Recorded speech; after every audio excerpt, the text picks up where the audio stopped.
Hello everyone, स्वागत है आप सभी का आपके अपने यूट्यूब चैनल टेक्सिक प्रो में। तो जैसा कि हमारी ISRO previous year question paper की सीरीज चल रही है, इस वीडियो में हमने लिया है पेपर यू आर राव सैटेलाइट बेंगलोर का, जिसकी एग्जामिनेशन डेट है 24/3/2019 की। इसमें टोटल 60 क्वेश्चन है, जिसके लिए टाइम ड्यूरेशन 90 मिनट दिया गया है। ठीक है, इस 60 क्वेश्चन में नियर अबाउट 40 क्वेश्चन आपके थ्योरी से हैं और लगभग 5 से 6 क्वेश्चन आपके वर्कशॉप कैलकुलेशन साइंस से हैं। इसके बाद नियर अबाउट 10 क्वेश्चन देखा जाए तो आपके मैथ से हैं। तो इस पूरे 60 क्वेश्चन को हम दो पार्ट में डिस्कस करने वाले हैं। फर्स्ट पार्ट में हम 30 या 35 क्वेश्चन तक डिस्कस करेंगे। उसके बाद नेक्स्ट पार्ट में हम 35 प्लस क्वेश्चन को डिस्कस करने वाले। तो चलिए स्टार्ट करते हैं सबसे पहले क्वेश्चन को। वीडियो को अंत तक देखिएगा, आपके सारे डाउट इस पेपर से रिलेटेड जो भी डाउट हैं, जो भी कंफ्यूजन है, वो सारी कुछ क्लियर होने वाली। तो चलिए वीडियो को स्टार्ट करते हैं। सबसे पहला क्वेश्चन पूछा गया है, dimension of nut is expressed in the term of. जो हमारा नट होता है उसके डायमेंशन को किस प्रकार से स्पेसिफाई किया जाता है, नट को हम कैसे एक्सप्रेस करते हैं। ऑप्शन दिया गया है सबसे पहला core diameter of the bolt, कि बोल्ट के कोर डायमीटर के अनुसार, या फिर head of the bolt, next pitch diameter of the bolt, या फिर nominal diameter of the bolt. अब बोल्ट और नट क्या होता है सबसे पहले आपको ये समझना जरूरी है, क्योंकि इसी में लगभग कंफ्यूजन हो जाती है। तो बात की जाए बोल्ट की, तो ये क्या होता है, हमारा एक सिलेंड्रिकल रॉड होता है जिसके एक्सटर्नल सरफेस में, इसके आउटर सरफेस पर क्या होती है, थ्रेड कटी होती है। ठीक। और नट क्या होता है, तो नट हमारा क्या होता है, खोखला धातु का टुकड़ा होता है जिसके इंटरनल मीन्स अंदरूनी भाग पर क्या होती है, थ्रेड कटी होती है। तो सबसे पहले आपको क्लियर होना चाहिए बोल्ट क्या होता है। तो बोल्ट हमारा मेल पार्ट होता है और नट हमारा क्या होता है, ये फीमेल पार्ट होता है। ठीक। नट और बोल्ट के थ्रेड की बात की जाए तो जब कभी भी हमें क्या करना होता है, बोल्ट पर थ्रेड काटना होता है, तो थ्रेड काटने से पहले जो डायमीटर हम उसका क्या करते हैं, तैयार करते हैं, वो हमारा क्या होता है, मेजर डायमीटर होता है। और थ्रेड काटिंग करने से पहले मेजर डायमीटर से थोड़ा सा कम डायमीटर में उसको फिनिश किया जाता है, जिसे हम ब्लैंक डायमीटर के नाम से जानते हैं। थ्रेड कटिंग के बाद क्या होता है, इसका हमारा माइनर डायमीटर प्राप्त होता है।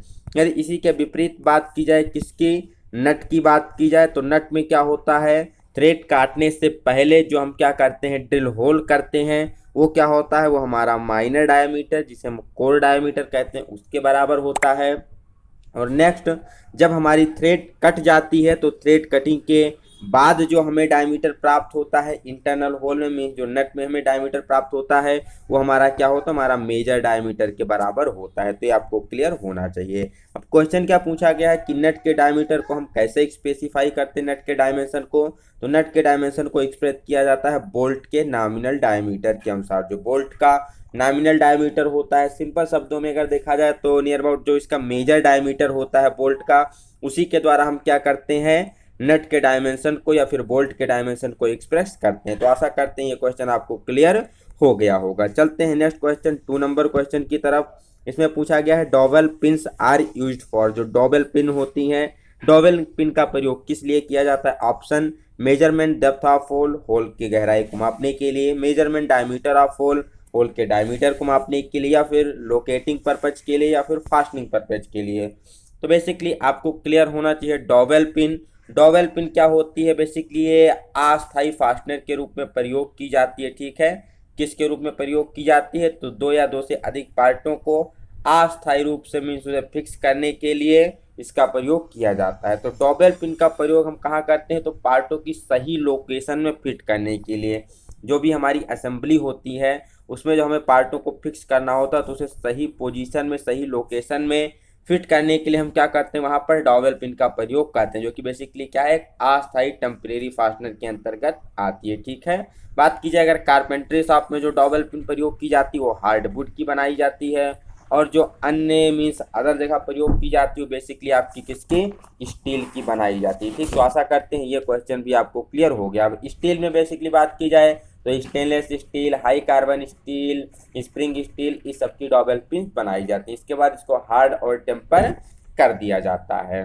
तो डॉवेल पिन का प्रयोग किस लिए करते हैं, तो यहाँ अगर इस ऑप्शन के अनुसार बात की जाए तो यहाँ पर आ जाएगा हमारा फॉर लोकेटिंग पर्पज, कि एक्यूरेट पोजीशन के लिए, एक्यूरेट पोजीशन में लोकेशन के लिए हम क्या करते हैं, पार्टों के सही लोकेशन के लिए डॉब एंड पिन का उपयोग करते हैं। अगर ऑप्शन में कहीं दिया गया है फॉर हिडन फास्टनिंग के लिए, जैसे यहाँ केवल फास्टनिंग था तो हम इसकी तरफ नहीं गए, लेकिन अगर ऑप्शन में आपको ये फॉर लोकेटिंग पर्पज ना दे के वहाँ हिडन फास्टनिंग मिल जाता है, कि हिडन फास्टिंग मीन्स कह सकते हैं जहाँ पर वो छुपी हुई फास्टिंग होती है वहाँ पर प्रयोग करते हैं, तो वो भी आपका ऑप्शन कई बार एग्जाम में सही हो जाता है। तो अकॉर्डिंग टू ऑप्शन के अनुसार हम चलते हैं। ठीक, नेक्स्ट क्वेश्चन की बात की जाए, angle of Acme thread, question number 3 में पूछा गया है कि एक्मे थ्रेड का एंगल कितना होता है। तो सभी को क्लियर होगा, बहुत ही बेसिक क्वेश्चन है कि एक्मे थ्रेड का एंगल कितना होता है, 29 डिग्री होता है। ठीक, प्रयोग कहाँ किया जाता है एक्मे थ्रेड, तो जो भी मशीन की लीड स्क्रू होती है, लीड स्क्रू पर बेसिकली पावर ट्रांसमिशन के लिए एक्मे थ्रेड की ही कटिंग की जाती है। अगर पूछा जाता है मेट्रिक एक्मे थ्रेड का एंगल कितना होता है, तो होता है 30 डिग्री मेट्रिक एक्मे थ्रेड का एंगल। अब यहाँ से अदर ऑप्शन की बात की जाए, यहाँ पर जो भी ऑप्शन पेपर में टिक किया गया है पहले से आप उसकी तरफ ध्यान नहीं देंगे, तो ये किसी अदर व्यक्ति के द्वारा अटेम्प्ट किया गया पेपर है, तो उसके तरफ हम ध्यान नहीं देंगे। जो हम आंसर आपको बता रहे हैं आप उसी की तरफ फोकस करेंगे। जैसे यहाँ एक्मे थ्रेड का एंगल 29 डिग्री होता है, इन्होंने क्या टिक कर रखा है, 55 डिग्री टिक कर रखा है, तो इनका क्या है, गलत है। 55 डिग्री एंगल किसका होता है, तो बीएसपी, बीएसएफ और बीएसडब्ल्यू थ्रेड के लिए 55 डिग्री एंगल रखा जाता है। 60 डिग्री एंगल की बात की जाए तो जो अमेरिकन नेशनल थ्रेड होती है या फिर जो बी थ्रेड होती है, जितनी भी मेट्रिक थ्रेड होती है, उनका एंगल कितना होता है, 60 डिग्री एंगल उनका रखा जाता है। 37 डिग्री बेसिकली किसी भी थ्रेड का एंगल नहीं होता है। तो चलते हैं नेक्स्ट क्वेश्चन की तरफ। 4 number, what size of drill will be required to achieve 5 6 H7 hole through reaming in a steel work piece. कोई एक हमारा स्टील का वर्क पीस है, स्टील का कार्यखंड है, उसमें क्या करना है, हमें रीमिंग करनी है। ठीक है, अब उसका डायमीटर क्या होगा, रीमिंग का डायमीटर 5 6 H7 है। मीन्स यहाँ कहने का मतलब क्या है, उसका डायमीटर कितना है, 6 mm है। रीमिंग का साइज हमारा 6 mm है, तो उसके लिए हमें ड्रिल का साइज कितना होगा, कितने mm की ड्रिलिंग हमें करनी होगी। तो ड्रिल का साइज निकालने के लिए फार्मूला होता है, ड्रिल साइज बराबर reamer size minus under size plus over size. इस फार्मूले का हम प्रयोग करके ड्रिल साइज की कैलकुलेशन करते हैं। तो यहाँ पर हमारा रीमर साइज कितना दिया गया है, 6 mm दिया गया है। ठीक, अब जो अंडर साइज की बात की जाए, बेसिकली अगर हमारा डायमीटर 6 mm या 7 mm तक होता है तो वहाँ पर हम अंडर साइज कितना लेते हैं, अंडर साइज 0.15 mm उसका लेते हैं। ठीक, या डिफरेंट डिफरेंट डायमीटर के अनुसार क्या होता है, अंडर साइज अलग अलग वेरी करता रहता है। ओवर साइज की बात की जाए तो सभी कंडीशन में for every diameter of drill over size कितना होता है, 0.05 में हम क्या करते हैं, ओवर साइज हमेशा कंसीडर करते हैं। ठीक, तो ओवर साइज कितना लेंगे, 0.05 में हम यहाँ से ओवर साइज लेंगे, तो टोटल हमारा कितना निकल के आ जाएगा, 6 में से हमें माइनस करना होगा कितना, 0.20 को। तो जब 6 में से 0.2 को माइनस करेंगे तो कितना निकल के आ जाएगा, टोटल हमारा निकल के आ जाएगा 5.8 mm। ठीक, तो अगर हमें 6 mm की रीमिंग करनी है तो उसके लिए ड्रिल कितना करना होगा, 5.8 mm का ड्रिल करना होगा। फार्मूला क्या था, ड्रिल साइज बराबर reamer size minus under size plus over size. Over size कितना होता है, 0.05 mm हमेशा होता है, और 6 mm के लिए हम क्या लेंगे, जो अंडर साइज होगा वो 0.15 के करीब लेंगे। अगर हमारा ड्रिल का डायमीटर 10 mm तक हो जाता है तो वहाँ हम अंडर साइज कितना लेते हैं, 0.2 mm अंडर साइज लेते हैं। ठीक, तो अकॉर्डिंग टू डायमीटर के अनुसार धीरे धीरे क्या होता है, बढ़ता जाता है। नेक्स्ट बात की जाए 5 नंबर क्वेश्चन की, groups provided on the entire length of the body of a twist drill are called. कोई जो हमारी ट्विस्ट ड्रिल होती है, ट्विस्ट ड्रिल की पूरी बॉडी में पूरी लंबाई में जो हेलिकल ग्रुप बनाए जाते हैं, ट्विस्टर जो ग्रुप होते हैं, उसको हम किस नाम से जानते हैं। ठीक है, तो बेसिकली उसे जाना जाता है फ्लूइड के नाम से। किस नाम से जानते हैं, उसे फ्लूइड के नाम से जानते हैं। फ्लूइड का काम क्या होता है, तो ड्रिल में फ्लूइड के द्वारा ही कटिंग एज का निर्माण किया जाता है। सबसे पहला वर्क इसका क्या होता है, ये कटिंग एज का निर्माण करती है। ठीक, नेक्स्ट बात की जाए तो ये कूलेंट को क्या करती है, कटिंग पॉइंट तक कूलेंट को पहुंचाने का काम करती है फ्लूइड। थर्ड नंबर इसका काम क्या होता है, जो भी कटिंग के दौरान चिप्स जनरेट होती है उस चिप्स को क्या करती है, रिमूव करने का काम करती है। तो बेसिकली ये 3 फंक्शन होते हैं जो कि फ्लूइड के द्वारा किए जाते हैं। ठीक, नेक्स्ट बात की जाए मार्जिन की। ठीक, तो ये क्या होता है, मार्जिन मीन्स जो फ्लूइड के पीछे का चमकदार भाग होता है, ठीक है, उसी को क्या कहते हैं, हम मार्जिन के नाम से जानते हैं। Sorry for disturbance. हम डिस्कस कर रहे थे किसके बारे में, मार्जिन के बारे में। तो मार्जिन क्या होता है, हमारे लैंड का, तो ये जो ड्रिल होती है, ड्रिल के लैंड का चमकदार व जो उभरा हुआ भाग होता है उसी को क्या कहते हैं, मार्जिन कहते हैं। ठीक है, अब बात की जाए कि जो ड्रिल का साइज होता है किसके द्वारा लिया जाता है, तो ड्रिल का साइज मार्जिन के द्वारा ही लिया जाता है। ठीक है, अब मार्जिन बेसिकली दो पार्टों में डिवाइड होती है, एक हो गया हमारा लैंड, दूसरा हो गया हमारा बॉडी क्लियरेंस। बॉडी क्लियरेंस क्या होता है, मार्जिन के पीछे वाला भाग। ठीक है, जब ड्रिल हमारी चलती है तो जो हमारा लैंड मीन्स जो मार्जिन होती है क्या करती है, उसके होल के कांटेक्ट में स्पर्श करते हुए चलती है। इसके पीछे का जो मार्जिन के विपरीत सिरे का भाग होता है जिसे हम बॉडी क्लियरेंस के नाम से जानते हैं। ठीक है, वो क्या करता है, हमारा ड्रिल को जाब में घर्षण होने से बचाता है। ठीक, नेक्स्ट ऑप्शन की बात की जाए, यहाँ पर वेब की बात की जाए तो ये फ्लूइड को क्या करता है, बॉडी से अलग करने वाला पार्ट होता है। ठीक है, मीन्स जब हम ड्रिल में फ्लूइड काट देते हैं तो फ्लूइड कटने के बाद जो ड्रिल की थिकनेस बचती है उसी को क्या कहते हैं, हम वेब के नाम से जानते हैं। ठीक है, और ये क्या होता है, बेसिकली पॉइंट से लेकर के जब हम सैंक की तरफ बढ़ते हैं तो सैंक की तरफ क्या होता है, मोटाई में बढ़ता जाता है। तो ये क्वेश्चन पूछा जाता है कि अगर ड्रिल में हम पॉइंट से सैंक की तरफ बढ़ रहे हैं तो वेब पे क्या इफेक्ट होता है, तो वेब का जो मोटाई होती है धीरे धीरे बढ़ती जाती है। क्यों, क्योंकि जब हम स्टार्टिंग में फ्लूइड कटिंग करते हैं तो सैंक की तरफ फ्लूइड की गहराई हमारी थोड़ी कम होती है, जैसे जैसे हम पॉइंट की तरफ आते जाते हैं फ्लूइड की गहराई बढ़ती जाती है।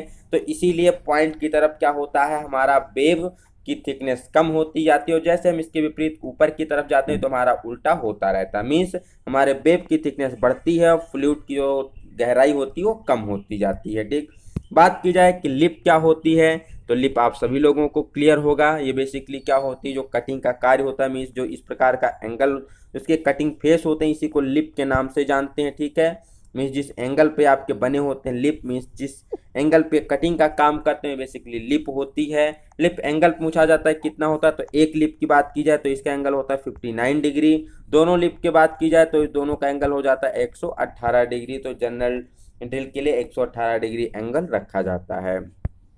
नेक्स्ट बात करते हैं 6 नंबर क्वेश्चन की। Material of twist drill is generally, जो ट्विस्ट ड्रिल होता है इसका मटेरियल कैसा होता है, cast steel, high speed steel, diamond या फिर कार्बाइड। तो आपको क्लियर होना चाहिए जो भी ड्रिल होते हैं बेसिकली हाई स्पीड स्टील या फिर हाई कार्बन स्टील के बनाए जाते हैं। Next question 7 number question, which one of the following friction occurs in the unlubricated bearing. Means कोई ऐसी बियरिंग जिसमें लुब्रिकेशन नहीं किया गया, किस प्रकार की बियरिंग है, अनलुब्रिकेटेड बियरिंग है। अब अगर बियरिंग में लुब्रिकेशन नहीं किया गया तो फ्रिक्शन कैसा होगा, बेसिकली बात है बियरिंग हमारी कैसे होगी, ड्राई होगी। सूखी बियरिंग होगी तो उसमें फ्रिक्शन कैसा होगा, ड्राई फ्रिक्शन होगा। शुष्क फ्रिक्शन, शुष्क घर्षण उसमें उत्पन्न होगा। क्यों, क्योंकि उसमें लुब्रिकेशन नहीं किया गया है। बढ़ते हैं नेक्स्ट क्वेश्चन की तरफ, 8 नंबर क्वेश्चन की तरफ। Most important quality of any lubricant, कोई भी हमारा लुब्रिकेंट है तो उसका सबसे महत्वपूर्ण क्वालिटी क्या होती है, तो उसकी सबसे महत्वपूर्ण क्वालिटी क्या होती है, विस्कोसिटी होती है। बहुत ही मोस्ट इंपॉर्टेंट क्वेश्चन आप कह सकते हैं, इसको कई बार एग्जाम में पूछा गया है। लुब्रिकेंट और कूलेंट से जब भी क्वेश्चन पूछा जाता है तो सबसे ज़्यादा चांसेस होते हैं कि क्वेश्चन आपका किससे पूछा जाएगा, विस्कोसिटी से ही क्वेश्चन पूछा जाता है। क्वेश्चन यही same to same question repeat किया जाता है कि जो मीन्स लुब्रिकेंट होता है उसका सबसे मोस्ट इंपॉर्टेंट प्रॉपर्टी क्या होती है, तो विस्कोसिटी होती है। विस्कोसिटी का मतलब क्या होता है, कोई भी ऑयल, कोई भी हमारा जो लुब्रिकेंट है कितना गाढ़ा है, और जो तेल के गाढ़ेपन को दर्शाता है वही क्या कहलाता है, उसका विस्कोसिटी कहलाता है।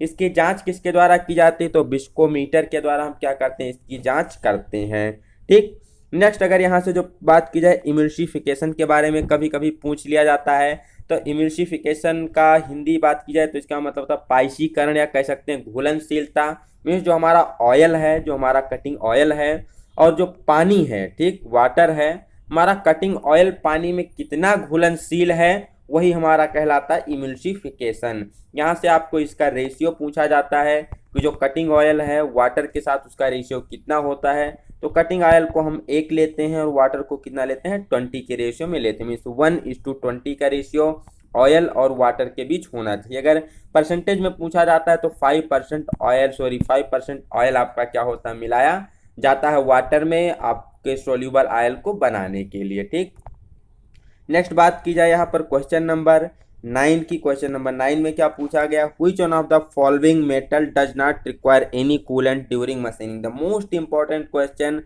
बात की जाए अगर लुब्रिकेंट एंड कूलेंट से, तो ये भी एक आता है कि कौन सा ऐसा धातु है जिसकी मशीनिंग करते समय, चाहे ड्रिलिंग, रीमिंग, टैपिंग कुछ भी हम कर रहे हैं उसकी, तो उस समय हमें किसी भी प्रकार के कूलेंट की आवश्यकता नहीं होती। तो होता है हमारा कास्ट आयरन, इसमें हमें किसी भी प्रकार के कूलेंट की आवश्यकता नहीं होती।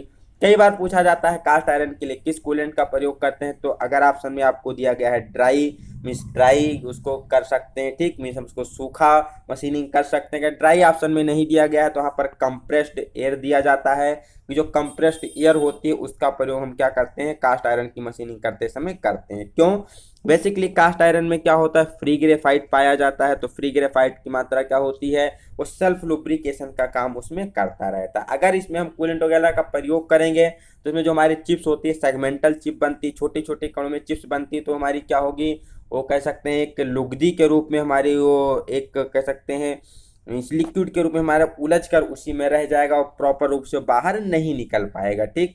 तो इसलिए हम इसमें बेसिकली किसी भी लुब्रिकेंट का प्रयोग नहीं करते। नेक्स्ट बात की जाए एल्युमिनियम के लिए, तो ये भी काफ़ी मोस्ट इंपॉर्टेंट है कि एल्युमिनियम की मशीनिंग के लिए कौन सा कूलेंट प्रयोग करते हैं, तो यहाँ पर प्रयोग किया जाता है केरोसिन ऑयल का, ठीक। मिट्टी का तेल होता है, इसको एज ए कूलेंट के रूप में प्रयोग करते हैं। कॉपर, स्टील और जो भी अदर मटेरियल होते हैं इनके लिए बेसिकली जो 90% मटेरियल होते हैं रिमेनिंग, इनके लिए सोल्यूबल ऑयल का प्रयोग किया जाता है। तो ये भी आपको क्लियर होना चाहिए। नेक्स्ट बढ़ते हैं 10 नंबर क्वेश्चन की तरफ। 10 नंबर क्वेश्चन में क्या पूछा गया, point angle of scriber. Scriber का पॉइंट एंगल कितना होता है, तो यहाँ से आपको क्लियर होना चाहिए। बहुत ही बेसिक क्वेश्चन है कि जब हम स्क्राइबर का बेसिकली यहाँ पर पॉइंट एंगल पूछा है, खुरचनी का बिंदु कोण पूछा गया है। तो हमारे 10 नंबर क्वेश्चन में क्या पूछा गया, 10 नंबर क्वेश्चन में पूछा गया पॉइंट एंगल ऑफ स्क्राइबर। जो हमारा स्क्राइबर होता है उसका पॉइंट एंगल कितना रखा जाता है।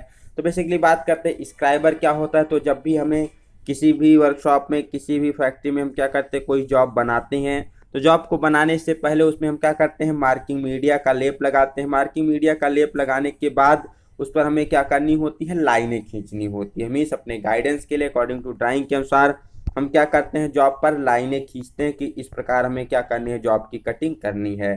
तो लाइनें खींचने के लिए जिस इंस्ट्रूमेंट, जिस टूल का प्रयोग किया जाता है उसी को क्या कहते हैं, स्क्राइबर कहते हैं। जैसे आप पेंसिल का प्रयोग करके कागज पे लाइनें खींचते हैं, इसी प्रकार स्क्राइबर का प्रयोग करके धातु की शीट पर हम क्या करते हैं, मेटल शीट पर, मेटल पर, जॉब पर हम क्या करते हैं, लाइनें खींचते हैं। तो इसके लिए इसका पॉइंट एंगल कितना रखा जाता है, तो 12 से 15 डिग्री, 12 से 15 डिग्री के बीच में इसका पॉइंट एंगल रखा जाता है। आपको क्लियर होना चाहिए, ठीक है। अब यहाँ से 30 डिग्री इन्होंने टिक किया है तो इनका आंसर गलत है। पॉइंट एंगल 12 से 15 डिग्री होता है। कई बार पूछा जाता है कि मार्किंग करते समय जो हमारी जॉब की सरफेस है और जो हमारा स्क्राइबर है इसके मध्य जो यहाँ पर एंगल होता है कितने डिग्री रखा जाता है, मीन्स कितने डिग्री एंगल पे झुका के हम स्क्राइबर के साथ मार्किंग करते हैं। तो ये होता है हमारा 30 से लेकर 35 डिग्री के एंगल पे हम झुका कर क्या कर सकते हैं, मार्किंग करते हैं स्क्राइबर के द्वारा।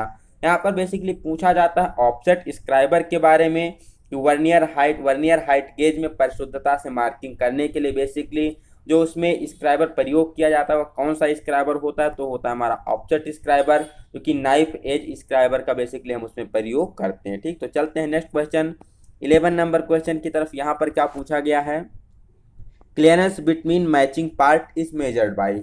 दो हमारे मैचिंग पार्ट हैं, मेल फीमेल पार्ट है या होल शाफ्ट है, जहाँ भी हमारी कोई फिटिंग हो रही है, तो मैचिंग पार्टों के बीच क्लियरेंस को मापने के लिए कितना गैप है उसको मापने के लिए किसका प्रयोग किया जाता है, तो इसको हम जांचते हैं किसके द्वारा, फिलर गेज के द्वारा। फिलर गेज के द्वारा बेसिकली दो मैचिंग पार्टों के बीच के क्लियरेंस को चेक किया जाता है, ठीक है। यहाँ से अगर बात की जाए नेक्स्ट ऑप्शन की, तो नेक्स्ट ऑप्शन चाहे गो गेज हो गया, डायल गेज हो गया, कैलिपर गेज हो गया, ये बेसिकली हमारे ऑप्शन से मैच नहीं करते, जिसका प्रयोग हम क्या करें, क्लियरेंस को चेक करने के लिए करें। तो हमारा कौन सा सही हो जाता है, हमारा सा फिलर गेज हमारा सही हो जाता है। गेज से जो एक और क्वेश्चन बेसिकली इंपॉर्टेंट पूछा जाता है वो पूछा जाता है हमारा किसके द्वारा, रेडियस गेज से पूछा जाता है। इसी को हम फिलेट गेज के नाम से जानते हैं। तो इसका प्रयोग करते हैं कोई इंटरनल या फिर कोई एक्सटर्नल हमें रेडियस को चेक करने के लिए। नेक्स्ट इससे पूछा जाता है वायर गेज के बारे में। तो वायर गेज का हम प्रयोग करते हैं किसी भी शीट की थिकनेस या फिर वायर का डायमीटर को चेक करने के लिए, ठीक। तो ये कुछ क्वेश्चन है बेसिकली जो गेज से पूछे जाते हैं। स्क्रू पिच गेज की बात की जाए तो इसका प्रयोग करते हैं किसी भी मीन्स कंपोनेंट की थ्रेड को चेक करने के लिए। नेक्स्ट 12 नंबर क्वेश्चन में पूछा गया है ये block spirit level is used for. जो एक ब्लॉक स्पिरिट लेवल होता है उसका प्रयोग किस लिए किया जाता है। ऑप्शन दिया गया है वर्टिकल लेवल को चेक करने के लिए मीन्स वर्टिकल अलाइनमेंट चेक करने के लिए, या फिर हॉरिजेंटल अलाइनमेंट चेक करने के लिए, या फिर वर्टिकल एंड हॉरिजेंटल दोनों अलाइनमेंट चेक करने के लिए, या फिर एंगुलर अलाइनमेंट को चेक करने के लिए। तो आपको क्लियर होना चाहिए जब हम क्या करते हैं किसी भी इंडस्ट्री में किसी भी वर्कशॉप में मशीनों को फिट करते हैं, मशीनों को मीन्स वहाँ पर फिट किया जाता है, उनका मीन्स फाउंडेशन किया जाता है, तो उस समय हमें क्या करना होता है उनकी लेवल को चेक करना होता है। तो लेवल को चेक करने के लिए बेसिकली हम क्या करते हैं स्पिरिट लेवल का प्रयोग करते हैं। तो यही यहाँ पर पूछा गया है कि ब्लॉक स्पिरिट लेवल का हम प्रयोग किस लिए करते हैं। ब्लॉक स्पिरिट लेवल के द्वारा किसकी बेसिकली लेबलिंग चेक की जाती है। तो इसके द्वारा आपको क्लियर होना चाहिए हम वर्टिकल और हॉरिजेंटल दोनों प्रकार की लेबलिंग को चेक कर सकते हैं। तो ऑप्शन नंबर हमारा यहाँ से सी सही हो जाता है कि वर्टिकल और हॉरिजेंटल दोनों हमें चेक करना है तो ब्लॉक स्पिरिट लेवल का प्रयोग करते हैं। अगर हमारा सिंपल स्पिरिट लेवल या फिर प्रिसीजन स्पिरिट लेवल की बात की जाए तो उसका प्रयोग बेसिकली हॉरिजेंटल अलाइनमेंट को चेक करने के लिए प्रयोग किया जाता है। ठीक, यहाँ से पूछा जाता है जो स्पिरिट लेवल होती है उसकी सेंसिटिविटी किस पर निर्भर करती है। तो उसके कर्वेचर पर निर्भर करती है। जो उसकी ट्यूब होती है उसके कर्वेचर कितना उसी पर बेसिकली उसकी सेंसिटिविटी डिपेंड करती है। बढ़ते हैं नेक्स्ट क्वेश्चन की तरफ। Question number 13, pyrometer is an instrument to measure. Pyrometer का प्रयोग किसके मेजरमेंट के लिए किया जाता है। Option low temperature, low humidity, high humidity या फिर हाई टेम्परेचर। तो आपको क्लियर होना चाहिए पायरोमीटर का प्रयोग किया जाता है किसी भी भट्टी फर्नेस के टेम्परेचर को मेजर करने के लिए। तो फर्नेस में हमारा टेम्परेचर कैसा होता है बहुत हाई टेम्परेचर होता है। तो यहाँ से ऑप्शन नंबर सी निकल के आ जाएगा कि हाई टेम्परेचर को मेजर करने के लिए पायरोमीटर का प्रयोग किया जाता है। लो टेम्परेचर मेजर करना है तो वहाँ पर किसका प्रयोग करेंगे थर्मामीटर का हम प्रयोग करेंगे। ह्यूमिडिटी को मेजर करने के लिए किसका प्रयोग किया जाता है हाइग्रोमीटर का प्रयोग किया जाता है बेसिकली ह्यूमिडिटी को मेजर करने के लिए। तो ये भी आपको क्लियर होना चाहिए। नेक्स्ट पूछा गया है aluminium in its pure form it not use engineering work because. जो हमारी एल्युमिनियम होती है इसको हम प्योर फॉर्म में शुद्ध अवस्था में इंजीनियरिंग कार्यों के लिए इंडस्ट्री के लिए प्रयोग नहीं करते। उसका कारण क्या होता है। सबसे पहला इट इज़ ब्रिटल। तो ये गलत है, एल्युमिनियम हमारी ब्रिटल नहीं होती है। वेरी लाइट, हल्की तो होती है बट हम हल्के की वजह से ही इसको क्या करते हैं इंजीनियरिंग कार्यों में प्रयोग करते हैं। तो ये भी हमारा गलत हो जाएगा। इट इज कॉस्टली, तो बेसिकली हमारा चीपर होता है। नेक्स्ट जो आता है इट लेफ्ट स्ट्रेंथ। एल्युमिनियम जब अपने प्योर शुद्ध अवस्था में होती तो जो उसकी स्ट्रेंथ होती थोड़ी बहुत क्या होती है कम होती है। इसीलिए हम इसका प्रयोग प्योर फॉर्म में इंजीनियरिंग कार्यों के लिए नहीं करते हैं। ठीक है, और इसके लाइट वेट के कारण ही क्या किया जाता है इसका प्रयोग बेसिकली इंडस्ट्री वगैरह में किया जाता है क्योंकि इसकी स्ट्रेंथ अलाइंग एलिमेंट के साथ काफ़ी अच्छी हो जाती है। लाइट वेट के कारण ही इसका प्रयोग हम क्या करते हैं इंजीनियरिंग कार्यों के लिए जो भी एरोप्लेन वगैरह की बॉडी है उसको बनाने के लिए, बस वगैरह की बॉडी को बनाने के लिए एल्युमिनियम का प्रयोग किया जाता है। Next 15 number question, heat treatment of metal is necessary to. कोई भी हमारा जो मेटल होता है उसमें ऊष्मा उपचार उसकी हीट ट्रीटमेंट क्यों की जाती है। तो बेसिकली हीट ट्रीटमेंट की जाती है कुछ निश्चित गुण कुछ आवश्यक गुण को उत्पन्न करने के लिए। तो यहाँ से ऑप्शन नंबर बी सही हो जाएगा, to produce a certain desired mechanical properties. उसमें कुछ विशेष प्रकार के जो वांछित गुण होते हैं मैकेनिकल प्रॉपर्टीज होती है यांत्रिक गुण होते हैं उनको उत्पन्न करने के लिए हीट ट्रीटमेंट की आवश्यकता हमें पड़ती है। ठीक है, नेक्स्ट बात की जाए ऑप्शन नंबर 16 की, सॉरी क्वेश्चन नंबर 16 की। 16 में पूछा गया है galvanized iron is coated with. जो हमारा आयरन होता है चाहे माइल्ड स्टील हो या कोई आयरन हो इस पर हम क्या करते हैं गैल्वेनाइजिंग की प्रक्रिया करते हैं। तो गैल्वेनाइजिंग की प्रक्रिया में किस धातु की परत चढ़ाई जाती है। तो इसमें हमारी धातु की परत चढ़ाई जाती है जिंक की। ठीक है, तो किसी भी आयरन को माइल्ड स्टील के पार्ट को संक्षारण से बचाने के लिए जंग से बचाने के लिए उसके ऊपर क्या करते हैं माइल्ड जिंक की हम एक लेपिंग करते हैं जिंक की परत चढ़ाते हैं जिसको बेसिकली गैल्वेनाइजिंग के नाम से जाना जाता है। तो ये भी बहुत मोस्ट इंपॉर्टेंट क्वेश्चन है, इसको भी आप ध्यान में रखेंगे। अगर बात की जाए टिन की परत चढ़ाने की तो उसे टिनिंग कहेंगे। ठीक है, चलते हैं नेक्स्ट क्वेश्चन की तरफ जहां पर 17 नंबर क्वेश्चन में पूछा गया hardness of A slip gauge should be.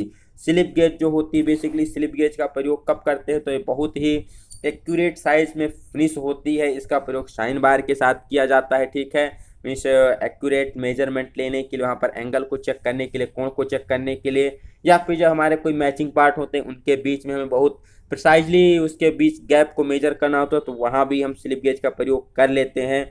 Slip gauge का प्रयोग अन्य गेजों की एक्यूरेसी को चेक करने के लिए भी प्रयोग किया जाता है। माइक्रोमीटर वगैरह की उसकी जीरो एरर को, शून्य त्रुटि को चेक करने के लिए भी स्लिप गेज का प्रयोग किया जाता है। ठीक है, तो जो स्लिप गेज होते हैं उनकी हार्डनेस कितनी होती है, कितनी हार्डनेस में बेसिकली वो फिनिश किए जाते हैं, तो यहाँ से हमारा बहुत ही ज़्यादा मीन्स हार्ड होते हैं। तो बात किया 64 HRC बेसिकली उनकी हार्डनेस होती है, HRC रॉकवेल हार्डनेस होती है यहाँ से, तो ऑप्शन नंबर सी सही हो जाएगा, 64 HRC होती है स्लिप गेज की। 18 नंबर क्वेश्चन में पूछा गया पिग आयरन इजिए, तो पिग आयरन बेसिकली क्या होता है, हमारे सबसे अशुद्ध लोहा होता है, इम्प्योर फॉर्म ऑफ आयरन होता है पिग आयरन, जिसमें बेसिकली बात की जाए तो 99% से भी ज़्यादा मीन्स 99% अगर बात की जाए आयरन की, तो किसमें होती है 99.9% के करीब आयरन पाई जाती है रॉट आयरन में, जो कि हमारे सबसे शुद्ध लोहे के अंतर्गत आता है। यहाँ पर पूछा गया है पिग आयरन के बारे में, तो पिग आयरन क्या होता है, हमारे सबसे अशुद्ध लोहा होता है, इसमें बहुत सारी अशुद्धियाँ मिली होती हैं, सल्फर, कार्बोनेट, आर्सेनिक की सबकी अशुद्धियाँ मिली होती हैं।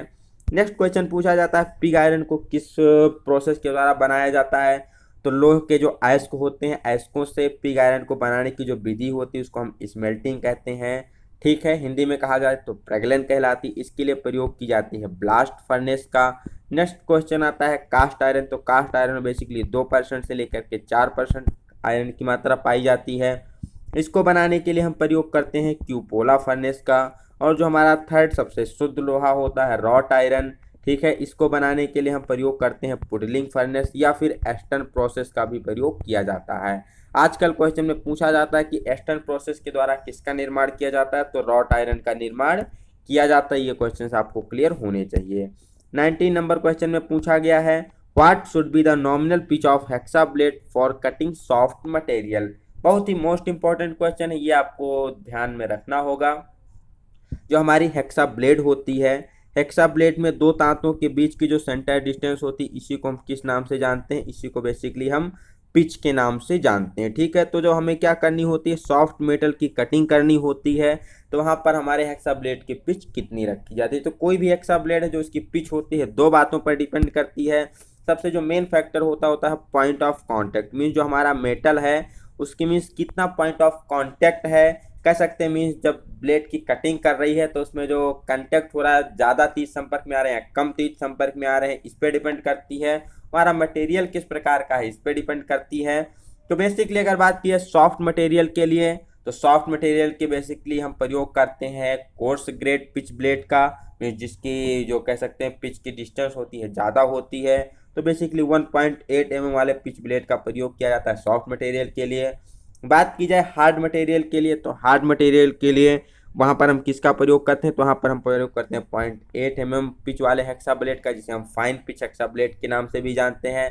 नेक्स्ट क्वेश्चन पूछा जाता है थिन ट्यूबिंग की कटिंग करते समय या कंड्यूट पाइप की कटिंग करते समय किस पिच वाले हेक्सा ब्लेड का प्रयोग किया जाता है, तो हाँ फाइन पिच वाले हेक्सा ब्लेड 0.8 mm वाले पिच हेक्सा ब्लेड का प्रयोग किया जाता है। अदर क्वेश्चन इससे पूछा जाता है मीन्स जो हमारी मीन्स कॉपर या ब्रास की कोई एक सॉलिड पाइप है, ब्रास की सॉलिड पाइप की कटिंग के लिए किसका प्रयोग करेंगे, तो ब्रास हमारा सॉफ्ट मटेरियल भी है, सॉलिड कहने का मतलब जो इसका पॉइंट ऑफ कांटेक्ट है वो काफ़ी ज़्यादा होने वाला है, तो वहाँ पर हम किसका प्रयोग करेंगे, तो वहाँ पर 1.8 mm पिच वाले hexa blade means course pitch वाले हेक्सा ब्लेड का प्रयोग किया जाता है।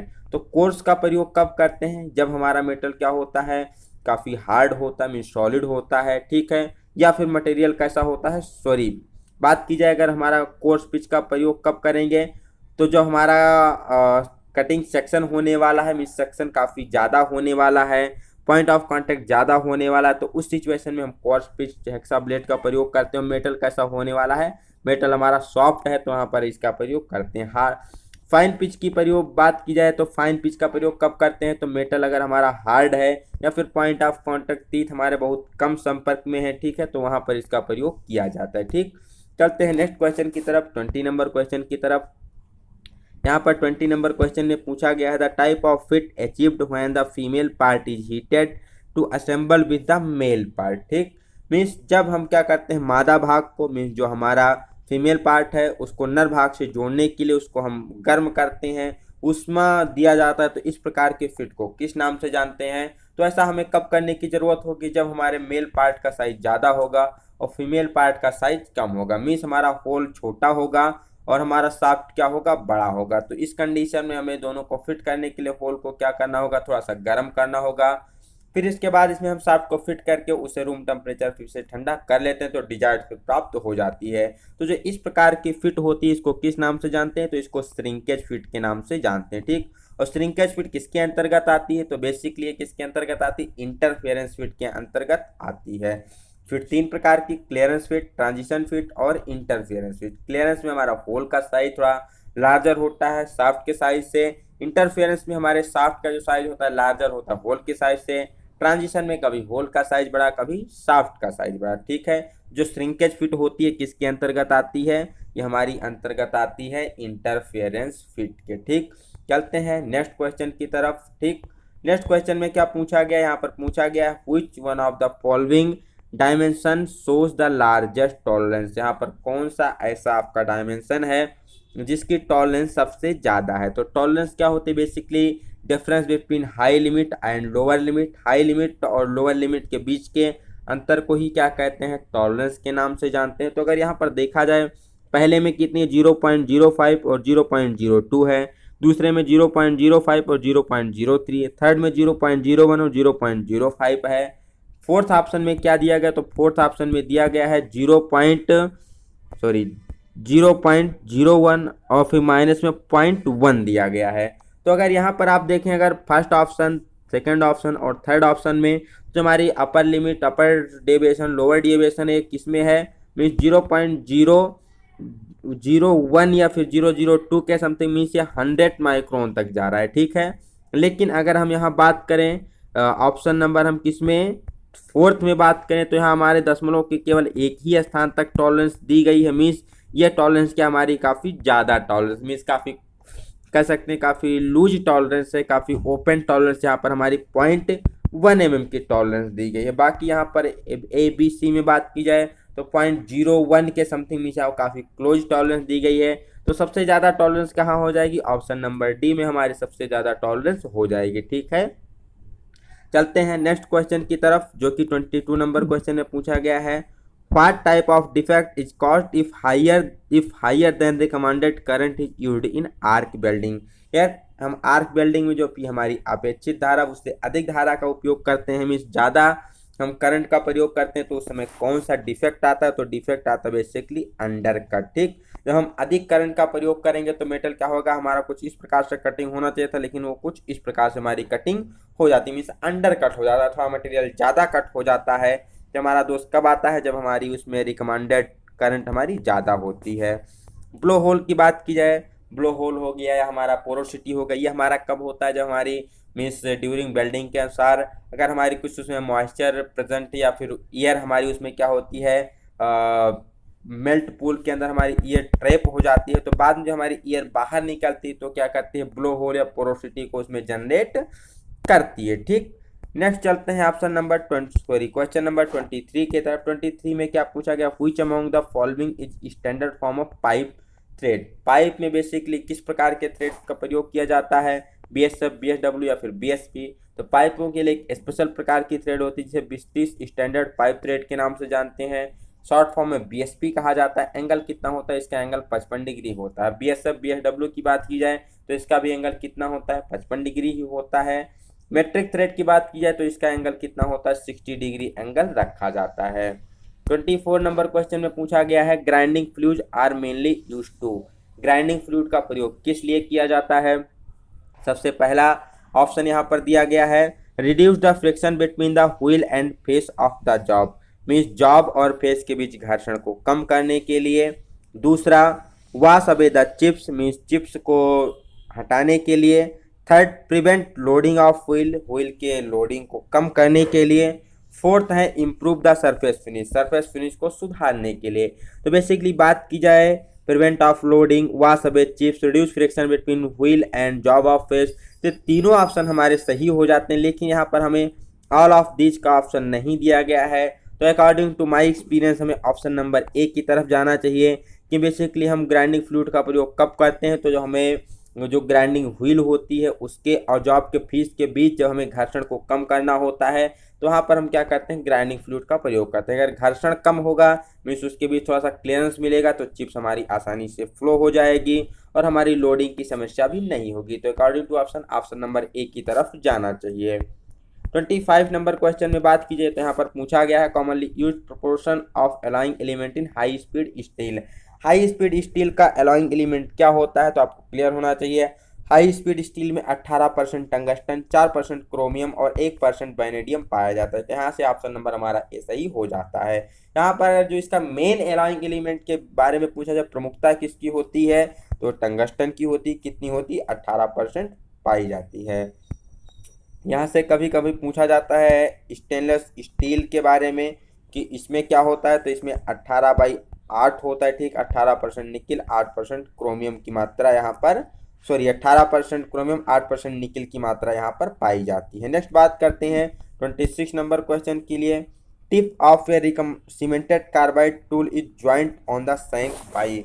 जो भी हमारे सीमेंटेड कार्बाइड टिप के टूल होते हैं, चाहे वो ड्रिल बिट हो या फिर हमारे सिंगल पॉइंट कटिंग टूल हो, तो जो सीमेंटेड कार्बाइड की टिप होती है उसको सैंक पर हम किस प्रकार से जोड़ते हैं, तो उसके लिए प्रयोग की जाती है ब्रेजिंग के मेथड। ठीक, ब्रेजिंग के द्वारा हम क्या करते हैं, सीमेंटेड कार्बाइड के टिप को हम सैंक पर ब्रेज कर देते हैं, सैंक पर उसको हम जोड़ देते हैं। तो ये भी ऑप्शन आपको क्लियर होना चाहिए। Next 27 number question, which one of the following is not a part of the centre lathe.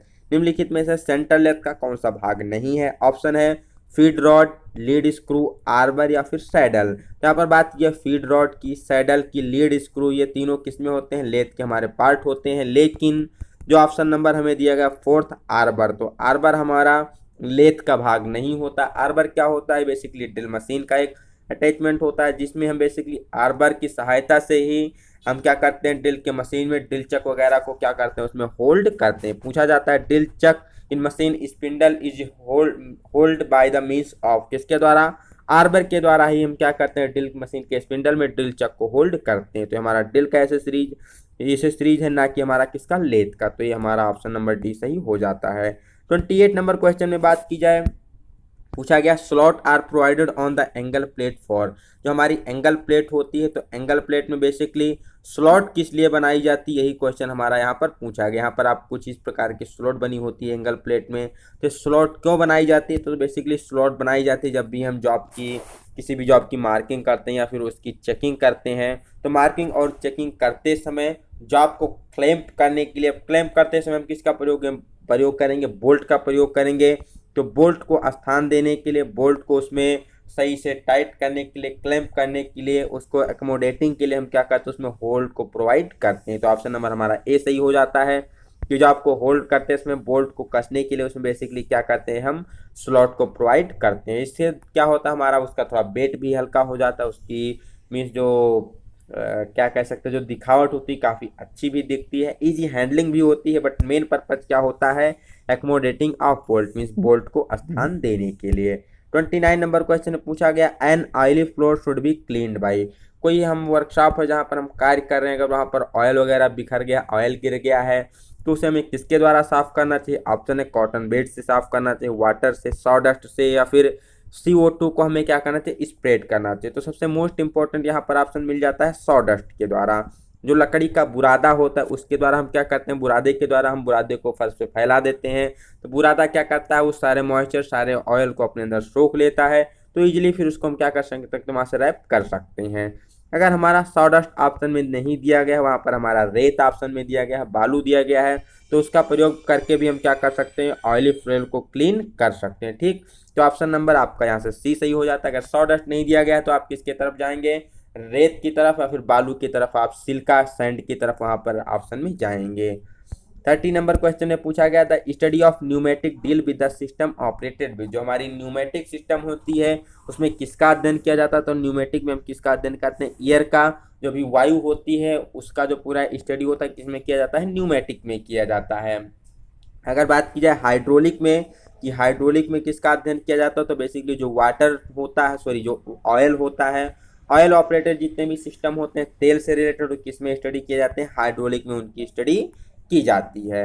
31 number question में पूछा गया which one of the following is heaviest metal, निम्नलिखित में से कौन सा ऐसा मेटल जो सबसे क्या है, हैवी है। तो अकॉर्डिंग टू ऑप्शन यहाँ पर कॉपर, मैग्नीशियम, एल्युमिनियम और लेड दिया गया है।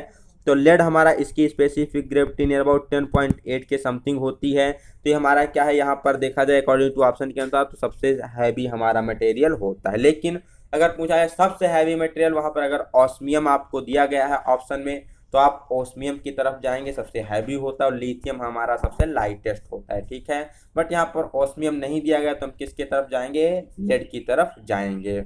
नेक्स्ट यहाँ पर कई बार लाइटेस्ट मेटल पूछ लिया जाता है तो वहाँ पर आपका एल्युमिनियम सही हो जाता है। अगर ऑप्शन में लिथियम है तो लिथियम की तरफ हम चले जाएंगे, बट लाइटेस्ट बेसिकली ज़्यादातर इंजीनियरिंग में एल्युमिनियम और हैवीएस्ट लेड की तरफ ही जाते हैं।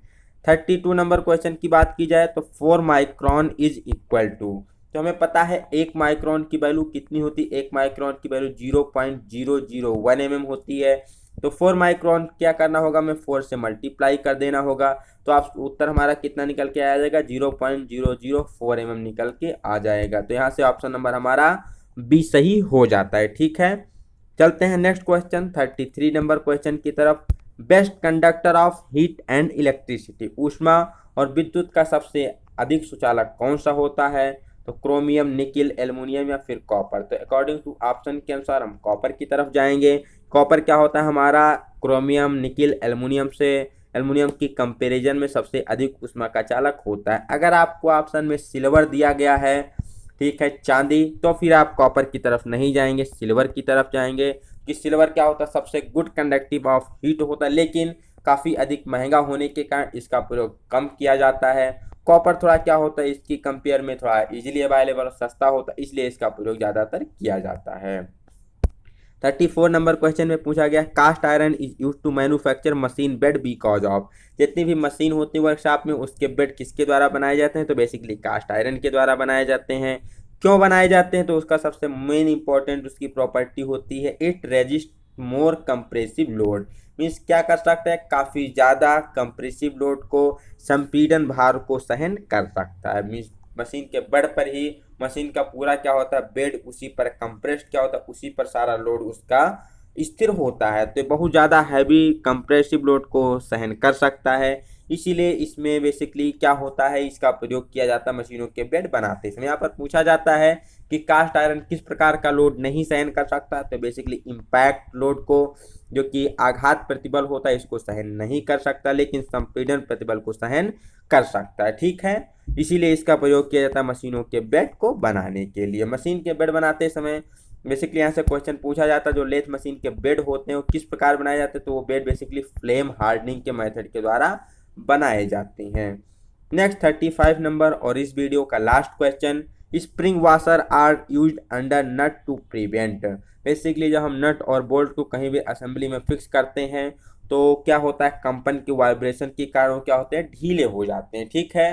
तो इससे क्या होती है, दुर्घटना हो सकती है, पार्ट हमारे खुल सकते हैं। तो इसको ढीला होने से बचाने के लिए हम क्या करते हैं, उनके नीचे हम एक वाशर का प्रयोग करते हैं, एक वाशर का प्रयोग किया जाता है। बेसिकली यहाँ पर स्प्रिंग वाशर दिया गया है, तो कोई भी वाशर हो उसका काम क्या होता है, बेयरिंग सरफेस प्रोवाइड करना, जिससे कि प्रॉपर सीट मिल सके और वाइब्रेशन के दौरान हमारा वो खुल ना सके। तो स्प्रिंग वाशर का यूज क्या होगा, कंपन के कारण नट को ढीला होने से बचाने के लिए। Slackness of nut due to vibration, में जहाँ पर काफ़ी अधिक झटके लग रहे हैं, वाइब्रेशन हो रही है, वहाँ पर नट बोल्ट को खुलने से बचाने के लिए हम क्या करते हैं, वहाँ पर स्प्रिंग वाशर का प्रयोग करते हैं, ठीक। तो ये थे 25 नंबर क्वेश्चन जिसको हमने डिस्कस किया। नेक्स्ट वीडियो में हम डिस्कस करने वाले हैं 25 से 60 नंबर क्वेश्चन की तरफ। ये आपके बहुत ही मोस्ट इंपॉर्टेंट क्वेश्चन है, जैसे कि आप देख पा रहे होंगे यहाँ पर आपको काफ़ी सारे WCS वर्कशॉप कैलकुलेशन के क्वेश्चन दिए गए हैं, तो इसको हम डिस्कस करेंगे नेक्स्ट पार्ट में, ठीक है। अगर आपको वीडियो अच्छी लगती है तो अपने फ्रेंड के बीच ज़्यादा से ज़्यादा शेयर करें, जिससे कि उन्हें भी क्या हो सके, इस वीडियोस का, इस पूरी सीरीज का बेनिफिट मिल सके। तो मिलते हैं नेक्स्ट वीडियो में एक नई जानकारी, नई ऊर्जा, नए जोश के साथ, जिसमें हम 35 से 60 नंबर क्वेश्चन को डिस्कस करेंगे। तो तब तक के लिए have a good day, best of luck, bye bye सभी को।